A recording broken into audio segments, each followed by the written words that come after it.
Anda menyaksikan konten Top 5, saya Alia Fatinah. Inilah 5 berita paling penting pekan ini, ringkas dan langsung saja ke intinya.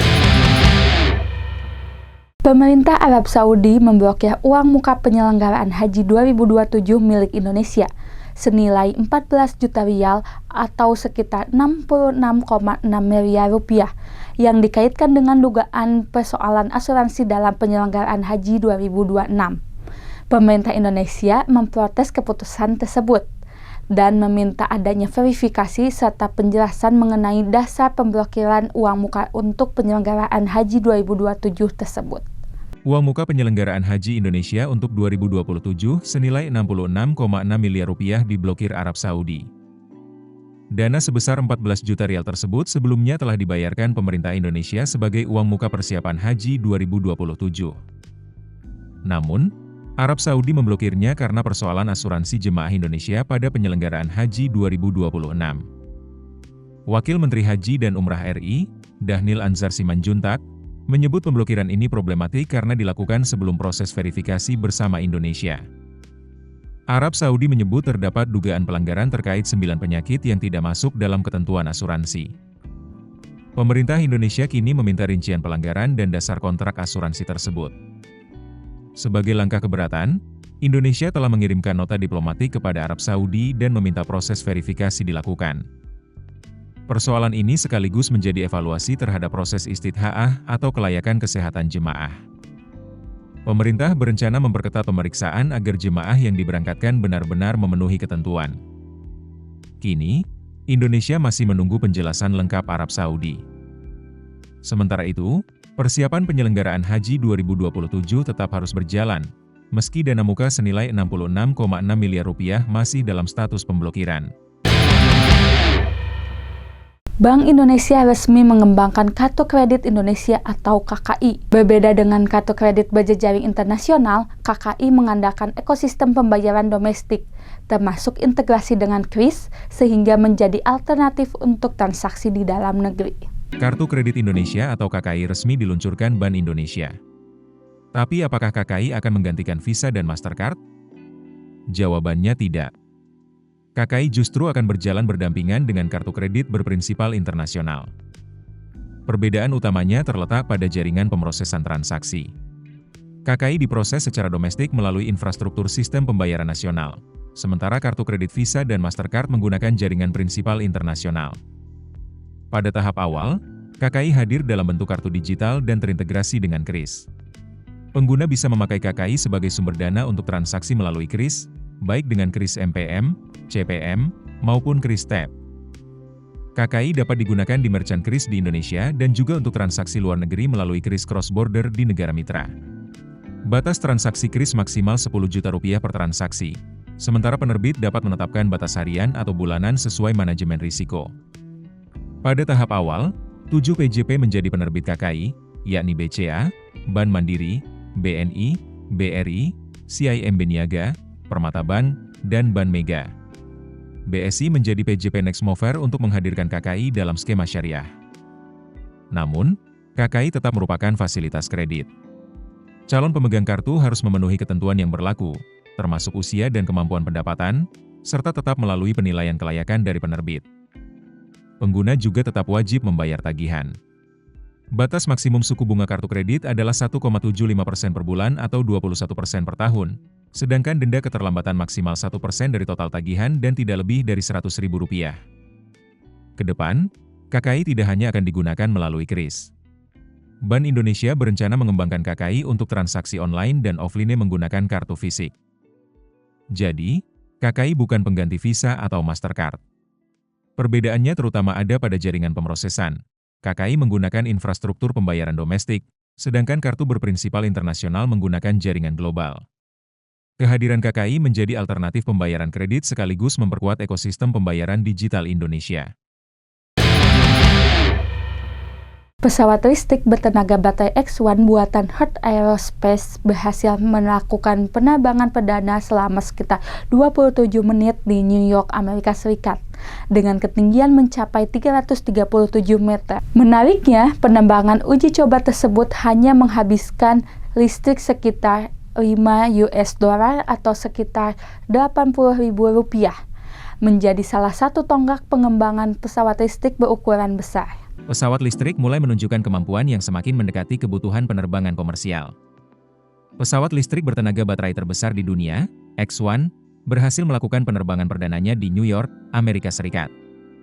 Pesawat ini mengudara selama sekitar 27 menit dan mencapai ketinggian sekitar 335 meter atau 1.100 kaki.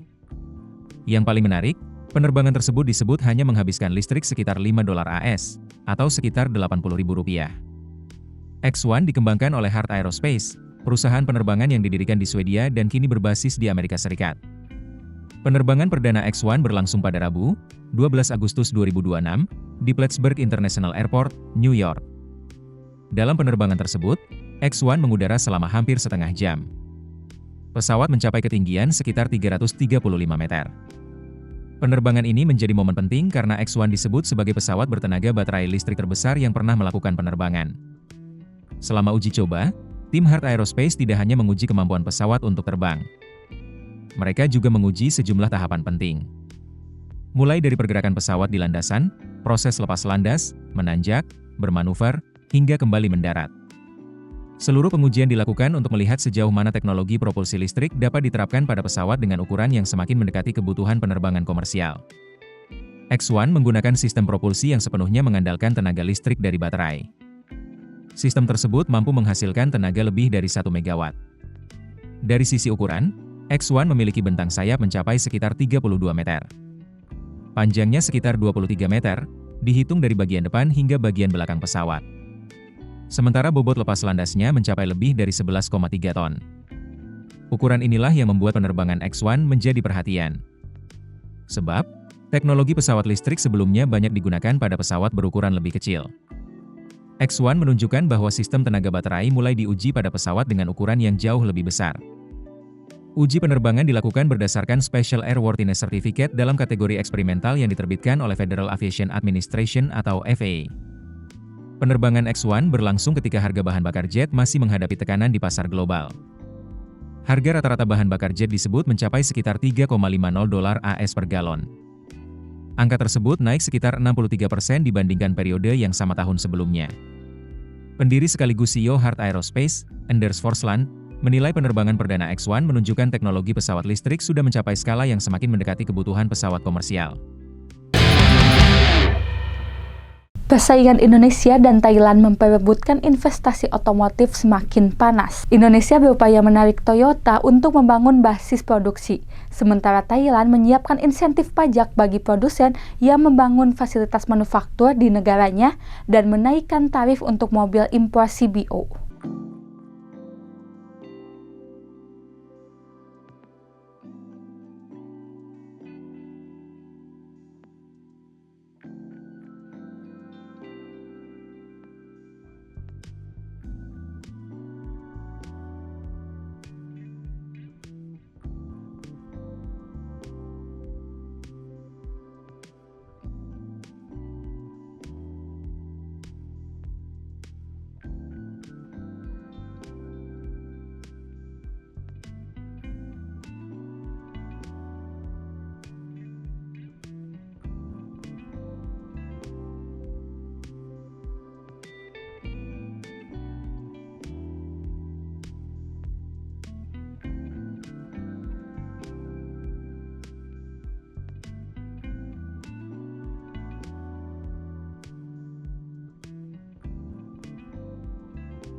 China mengajak Indonesia memperkuat kerjasama di tengah persaingan kekuatan besar.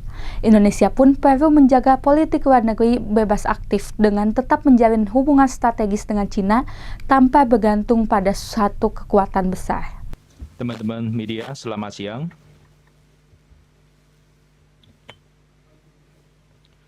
Saya senang sekali berkunjung ke Indonesia lagi. Indonesia baru saja merayakan HUT ke-81. Saya sekali lagi mengucapkan selamat yang hangat. Saya yakin bahwa di bawah kepemimpinan Presiden Prabowo, Indonesia akan terus mendapat hasil yang baru menuju Indonesia Emas 2045. Sekali lagi, saya dengan kesempatan ini menyampaikan belasungkawa yang mendalam kepada korban yang meninggal dalam gempa bumi NTT. Tadi, saya bersama Menlu Sugiono meluncurkan China-Indonesia Comprehensive Strategic Dialogue atau CSD dan menyelenggarakan pertemuan perdana. Sangat sukses pertemuannya, sangat konstruktif, juga menaikkan konsensus kerjasama yang baru. Di bawah kepemimpinan strategis Presiden Xi Jinping dan Presiden Prabowo, pembangunan komunitas Tiongkok Indonesia dengan masa depan bersama terus ditingkatkan, sudah memberikan teladan dan kepemimpinan kuat dalam kerjasama Global South. Maknanya, kerjasama kedua negara sudah melampaui tingkat bilateral, lebih berpengaruh positif pada kawasan dan dunia. Penyelenggaraan CSD hari ini akan menjadi penumpang penting bagi kedua negara untuk memperdalam kerjasama strategis komprehensif dan memperkokohkan komunitas Tiongkok Indonesia dengan masa depan dengan tingkat tinggi, juga akan mengeluarkan signal yang jelas ke dunia yang luar bahwa dua negara emerging market bersatu dan bekerjasama. Kedua pihak sepakat akan berteguh kementerian strategis terus saling mendukung dengan tegas dalam melibatkan kepentingan inti dan keprihatinan besar masing-masing, menyelaraskan pembangunan dan keamanan agar memberikan jaminan kuat pada proses modernisasi kedua negara. Kedua pihak memutuskan untuk meluncurkan konsultasi rencana aksi 5 tahun Tiongkok Indonesia 2027 ke 2031. Kita harus memulai konsultasinya cepatnya mencapai konsensus agar memperdalam kerjasama kedua negara yang mengandung 5 pilar. Kedua pihak memberikan penilaian tinggi terhadap hasil kerjasama perdagangan dan investasi kedua negara, sepakat akan memperkuat penyelarasan perkembangan kedua pihak, mendorong pertumbuhan perdagangan yang seimbang, dan memastikan goal atau tujuan yang lebih ambisius. Kita harus memperluas kerjasama kekuatan produktif baru seperti artificial intelligence. Itu dia konten top 5 hari ini. Saya Alia Fatinah, terima kasih sudah menyaksikan. Jangan lupa subscribe dan tetap update bersama kami di Kontan TV.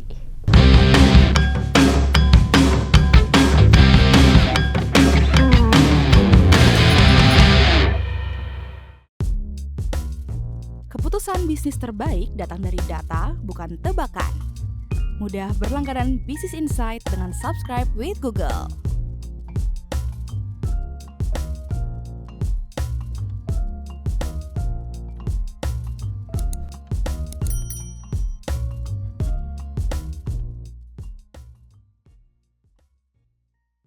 Download aplikasi Kontan sekarang di App Store atau Play Store.